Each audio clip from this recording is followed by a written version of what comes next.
Today, I'm diving into something that might shake you up a bit, but stick with me. It's going to be a game changer. Here's the raw truth. Nobody cares about you the way you do. Seriously, take a second to let that sink in. Nobody's out there obsessing over your every move, your wins, your struggles, or your dreams. And you know what? That's not a bad thing. It's actually where your power begins. We live in a world where everyone's shouting for attention, posting for likes, hoping someone's watching. But here's the deal. Most people see your post, your story, your moment, and they forget it in seconds. It's just how it is in this fast-scrolling, desensitized world. And this isn't new. It's been true forever. The people who get ahead, they're the ones who stop chasing the crowd and start focusing on themselves. You're not owed applause. You're not entitled to validation. Nobody's coming to rescue you from your doubts or your fears. These are tough truths, but they're the ones that set you free. The Stoics, those ancient philosophers, had this figured out. They said, don't live for other people's approval. Live for your own reason, your own clarity. It's not about looking wise or successful. It's about being it, even when no one's watching. When you realize nobody's paying as much attention as you think, you stop performing. You stop trying to manipulate the chaos of the world to feel okay. Instead, you start mastering the one thing you can control, your mind. That's the Stoic way. That's how you stop waiting for life to change and start shaping who you are, no matter what's going on around you. When you let go of the need for everyone to notice you, the real work begins. The quiet, internal work that builds resilience, the kind of strength that doesn't need a spotlight to shine. It's not about being cold or cutting people off. It's about freedom. When you stop chasing attention and start cultivating discipline, clarity, and purpose, you become unstoppable. You don't react to life, you respond with conviction. You don't beg to be understood. You focus on understanding yourself. And in that shift, you find a quiet confidence that no crowd can give you. Let's kick things off with part 1, the myth of the audience. One of the biggest traps we fall into is thinking everyone's watching us, judging every step we take. It's like we're living for an imaginary audience, second-guessing every move, wondering what they will think. Spoiler alert, they're not thinking about you as much as you think. Marcus Aurelius, one of the Stoic OGs, said it best. We love ourselves more than anyone else, but we care more about their opinions than our own. Why do we do that? Why do we let people who aren't even paying attention control how we feel? Think about it. Your coworkers aren't staying up at night analyzing your choices. Your old high school friends aren't tracking your every post. Even the people closest to you, your family, your best friends, they've got their own lives, their own worries, their own battles. They don't have the bandwidth to obsess over you, and you don't need to live like they do. We get so caught up in this imagined spotlight. We post on social media, we pose for the gram, we hesitate before making a move because we're scared of what they might say. But here's the truth. Most people scroll past, react for a split second, and move on. Their likes aren't love. Their comments aren't wisdom. Their shares aren't your worth. Why would you build your life around something so fleeting? This mindset, this fear of the audience, it steals your authenticity. Every time you pause because you're worried about what someone might think, you're drifting away from your own path, your own principles. It's like you're fracturing who you are just to fit into someone else's fleeting attention span. And that's a waste of your energy, your presence, your inner compass. But here's where it gets good. When you realize no one's watching as closely as you thought, you're free. You don't have to perform anymore. You can stop trying to impress and start focusing on improving. You can stop building for likes and start building for yourself. The Stoics called this living for your own reason, not for the eyes of others. It's about integrity, about showing up for yourself even when no one's clapping. This isn't about isolating yourself. It's about liberating yourself. When you let go of the imaginary audience, you make space for real meaning. You start growing in ways that don't need fireworks or viral posts to feel real. It's quiet, it's steady, and it's powerful. You start building a foundation that's unshakable, not because it's loud, but because it's yours. Picture this, you're working on yourself day in, day out, not for clout, but for clarity. You're not chasing trends or opinions. You're chasing your own potential. That's where the magic happens. In the silence, In the moments no one sees, you're forging something real. You're becoming someone who doesn't need validation to keep going. Here's a challenge to start with. Tomorrow morning, ask yourself one question before you do anything. Am I doing this for me or for them? If no one ever saw this moment, would you still show up? That question cuts through the noise. It brings you back to your truth. Write it down somewhere, on a sticky note, in your journal, wherever, and let it guide you. When you live for your own principles, not for the crowd, you stop being a performer and start being a builder. You become your own compass, your own witness. And that's when you start walking with real freedom, not because you're seen, but because you're solid. That's the Stoic way. That's where your power begins. Part 2. Entitlement destroys growth. This one's going to hit hard, but it's exactly what you need to hear to level up. Let's get straight to it. There's this sneaky belief a lot of us carry, that we're owed something. You know what I'm talking about. You think because you showed up, worked hard, or went through something tough, the world should hand you success, support, or recognition. Maybe you feel like you deserve praise for your effort, help for your pain, or fairness just because you exist. But here's the Stoic truth. Life doesn't owe you anything. Not happiness, not love, not justice, nothing. And that's not a downer. It's actually what makes life beautiful. When you realize nothing's guaranteed, everything you build carries real weight. It means something because you earned it, not because it was handed to you. Expecting the world to give you what you want just because you tried. That's a trap. Keeps you stuck. Waiting for someone to notice, waiting for life to be fair. And when it doesn't happen, you feel betrayed, rejected, like the world's against you. The Stoics saw through that noise. Epictetus said it best. Don't wish for things to go your way, wish for things to happen as they do, and you'll find peace. That's not giving up. It's clarity. It's embracing reality for what it is. The root of so much frustration is fighting against what's real. You can't grow if you're stuck resisting life's curveballs. You can't move forward if you're bitter about what you think you deserve. Bitterness is like drinking poison and expecting life to apologize. It doesn't work that way. Growth starts when you accept that nothing's promised. Not success, not comfort, not even fairness. Every day you get is a chance to build something. Every breath is a gift. You could have been born in a tougher spot, dealt a worse hand, or lost more than you already have. But you're here right now with a mind that can think, feel, and create. That's not nothing, that's power. The Stoics didn't measure success by what you get. They measured it by who you become. They believed the real win is staying steady when life doesn't go your way. So, when you let go of entitlement, when you stop expecting life to hand you a break, you start moving faster. You stop asking for fairness and start building strength to handle whatever comes. That's the pivot.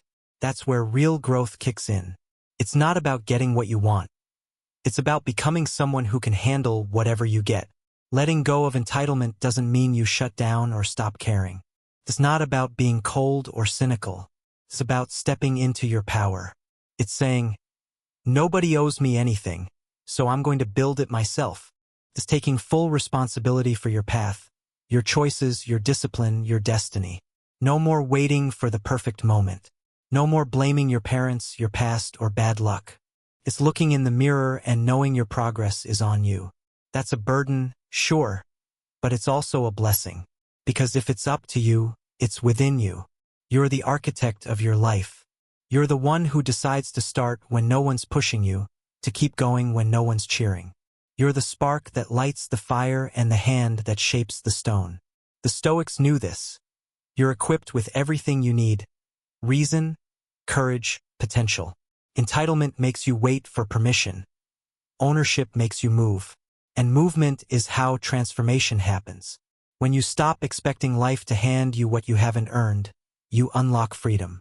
You stop begging for an easier path and start building a stronger version of yourself. It's not about demanding a lighter load, it's about growing a stronger back. That's the Stoic mindset. It's choosing clarity over confusion, action over complaints, and resilience over resentment. Life's not a negotiation where effort equals results. It's a test of character in the face of uncertainty. The Stoics didn't care about outcomes, they cared about integrity. They cared about showing up as the best version of yourself, even when the world doesn't notice. That's where real strength lies. It's in the risk of heartbreak, the grind of discipline, the loneliness of leading yourself forward, all without expecting a pat on the back. So how do you start? Grab a piece of paper and write down 3 things you think the world owes you. Maybe it's recognition, fairness, or support. Cross them out. Physically draw a line through each one. Then, replace them with 3 things you're going to earn for yourself. Maybe it's confidence through consistent work, peace through daily reflection, or strength through tough choices. Put that list somewhere you'll see it every day. Let it remind you, you're not waiting, you're working. This is about meeting life with an open mind and a steady heart. You don't need the world to pause and hand you peace. You build it yourself. Peace isn't something you're given. It's something you cultivate. Purpose isn't something you stumble into. It's something you earn through deliberate, daily effort.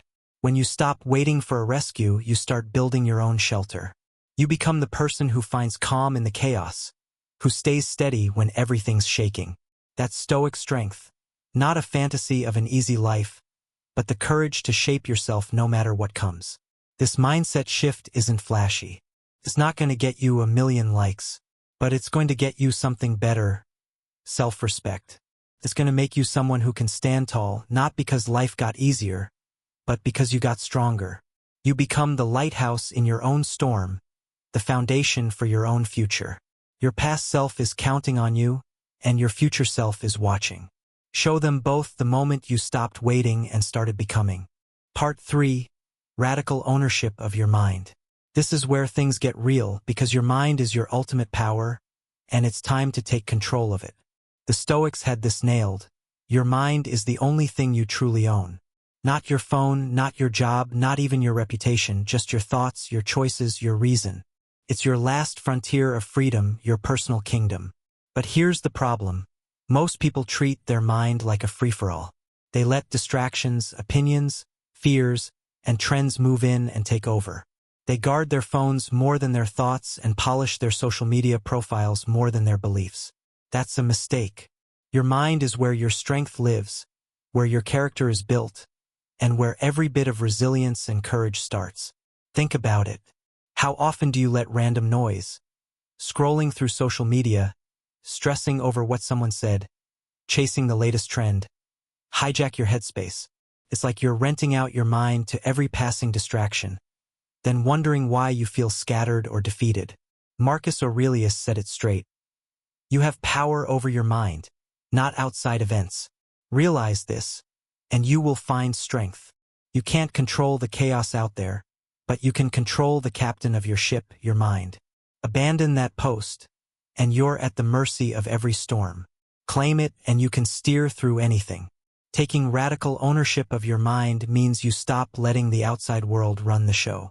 It's about building a mental fortress, brick by brick, so you're unshaken no matter what's going on. You start to see patterns where there used to be noise. You choose your reactions instead of just exploding or spiraling.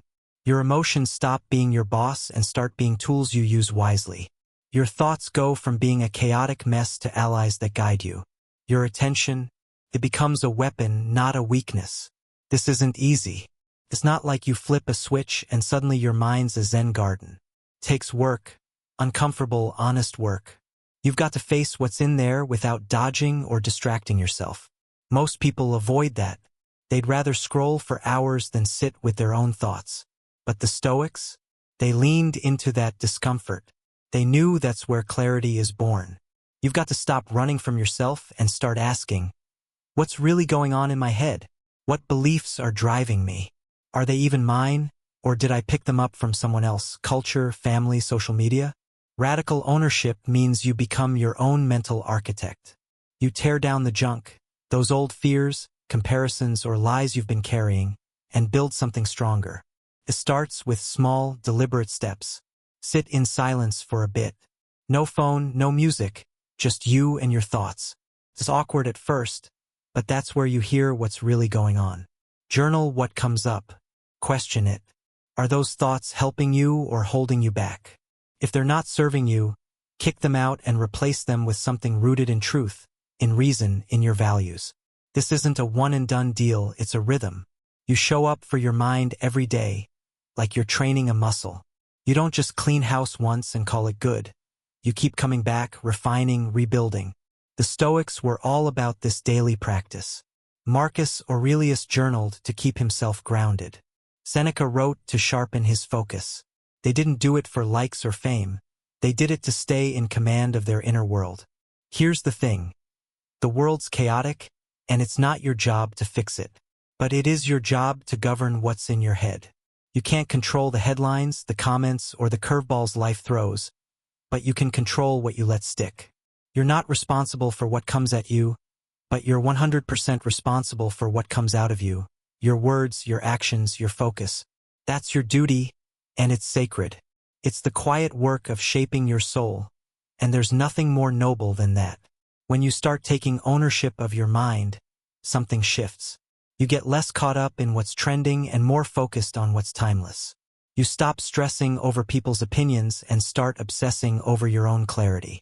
You trade chasing dopamine hits for building stillness. You become centered, sharp, unshakable. Not because the world got quieter, but because you got stronger. Here's a simple way to start. Every morning, take 10 minutes to sit in silence. No distractions, just you and your thoughts. Let them roll in like waves, but don't judge them, just watch. Notice the patterns, the fears, the hopes you usually push away. Then, grab a notebook and write down 3 thoughts that lift you up. Ones that are clear, constructive, aligned with who you want to be. Next, write down 3 thoughts that drag you down. Fears, doubts, or worries that don't serve you. Don't just list them. Challenge them. Where'd they come from? Are they based on facts or just noise? Keep the good ones, strengthen them, and let the bad ones go. Do this every day, no excuses. Over time, you'll notice your mind getting less reactive, more reflective. You'll start seeing through the chaos instead of adding to it. Your mental space will shift, not in some dramatic movie montage way, but in steady, quiet progress. That's how you build a mind that's yours, not the world's. That's how you become sovereign in a world that thrives on noise. Part 4, the discipline of self-focus.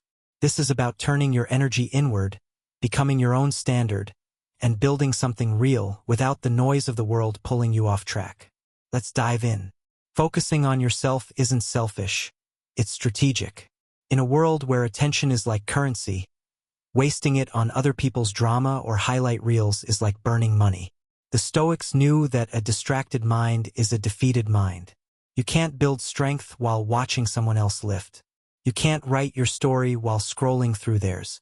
Every second you spend comparing yourself to others is a second stolen from your own growth. Every glance at someone else's wins blinds you to your own potential. The Stoics didn't chase likes or clout. They chased alignment. They measured themselves not against the crowd, but against their own progress. Are you clearer today than you were yesterday? Are you moving with more intention? Those are the questions that matter. Those are the Stoic metrics. They're simple, but they carry serious weight. They pull you back to what's real, away from the endless comparison game the world tries to suck you into. Social media, trends, even well-meaning friends, they all push you to measure your worth by external stuff. Followers, likes, or how you stack up against someone else's curated life. But the Stoics? They tell you to flip that script. Focus on who you're becoming, not how you look to others. Real growth isn't loud. It doesn't need a spotlight or a viral post. It happens in the quiet, in the moments no one sees, when you're showing up for yourself with discipline. Discipline isn't about pulling off some big, heroic move once in a blue moon. It's about doing the right thing day after day, even when it's boring, even when it's hard, even when no one's watching. It's keeping the promises you make to yourself, especially when progress feels invisible. That's what builds you into someone solid. It's the framework that holds you up when life gets shaky. The Stoics saw discipline as the path to clarity, not perfection. It's what keeps you grounded when chaos hits and keeps you moving when motivation fades. Think of discipline like invisible armor. It's what protects you when the world tries to knock you down. It's the voice that says, keep going, when you want to quit. It's the choice to stick to your values when your emotions are screaming at you to give up. Every time you choose discipline over distraction, you're forging something stronger inside you.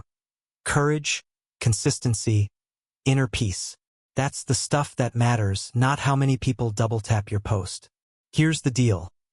The world loves to celebrate big wins, but the real work happens in the small, thankless moments. It's the early mornings when you'd rather sleep, the workouts you do when no one's cheering, the quiet hours you spend sharpening your skills or your mind. Those moments don't get applause, but they build something unshakable. They're what make you someone who doesn't just talk about growth, they live it. The Stoics didn't care about being the loudest in the room. They cared about being the steadiest. Marcus Aurelius journaled every day, not for fame, but to stay true to himself. Seneca wrote letters to refine his thoughts, not to go viral. They knew that consistency in the small things, your habits, your choices, your focus, is what carves your character. It's not about chasing new routines or waiting for the perfect vibe. It's about showing up every single day for the things that align with your values. So how do you start? Set aside 1 hour every day. I call it the no comparison hour. No social media, no scrolling, no peeking at what everyone else is doing. Use that time to reflect on your own growth. Grab a journal and write down one thing you did today that moved you forward. Then, pick one area where you're slipping. Maybe you're procrastinating or doubting yourself, and set one small action to fix it. Do it. Track it. Don't let feelings talk you out of it. Let your character lead. Over time, those small actions add up. They become who you are. It's not the action itself that changes you. It's the discipline behind it. That's what the Stoics knew. Discipline isn't just what you do. It's who you become. It's the quiet power that grows when you keep showing up, even when it's tough, even when it's lonely, even when the results aren't instant. This path isn't easy. It's not paved with comfort or covered in praise. It's built on courage and principle. But every step you take makes you stronger, not in a loud, look-at-me way, but in a way that matters. Your future self is watching, and they're rooting for you to keep going. They don't care about the likes or the followers. They care about the person you're becoming, the one who rises not because of attention, but because of intention. Part 5. From Reaction to Response. This is about mastering yourself in a world that's constantly trying to throw you off balance. Let's get into it. Most of us are walking on a hair trigger. A rude comment, a missed text, a bad headline, and boom, your whole day's derailed. Your mood tanks, your focus is gone, and suddenly you're spiraling over something you didn't even choose. That's reacting, and it's like handing over the keys to your peace to whatever's loudest in the moment. The Stoics? They didn't play that game. They didn't just react, they responded. They stepped back, thought it through, and acted with clarity. That's the difference between being a puppet to your emotions and being the one calling the shots.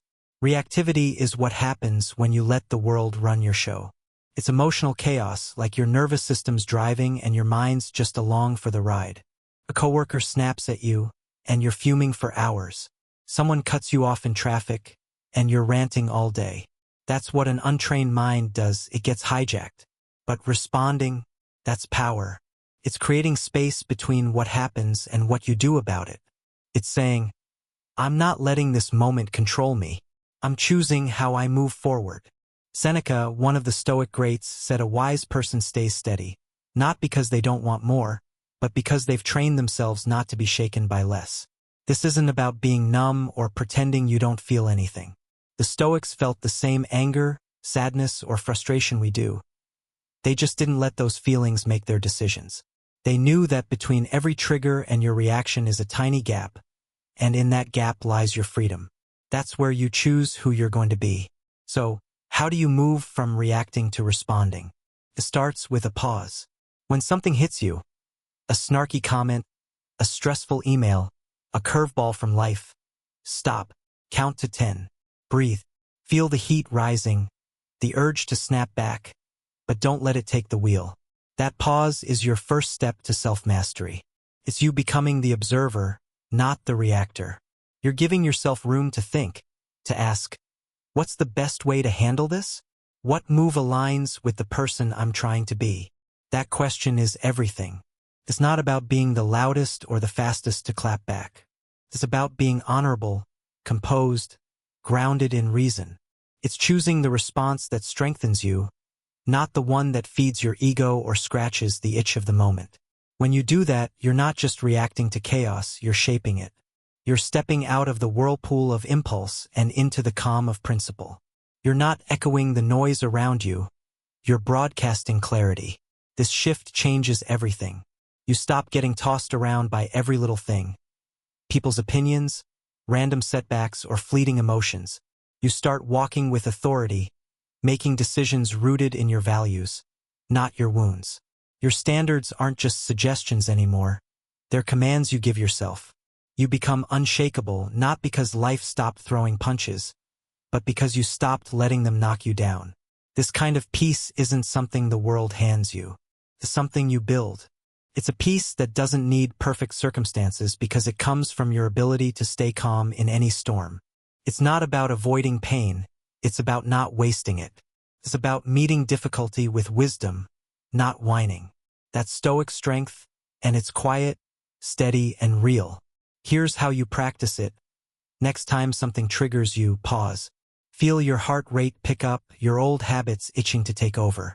Count to 10, breathe, and ask yourself, what's the most honorable way to respond?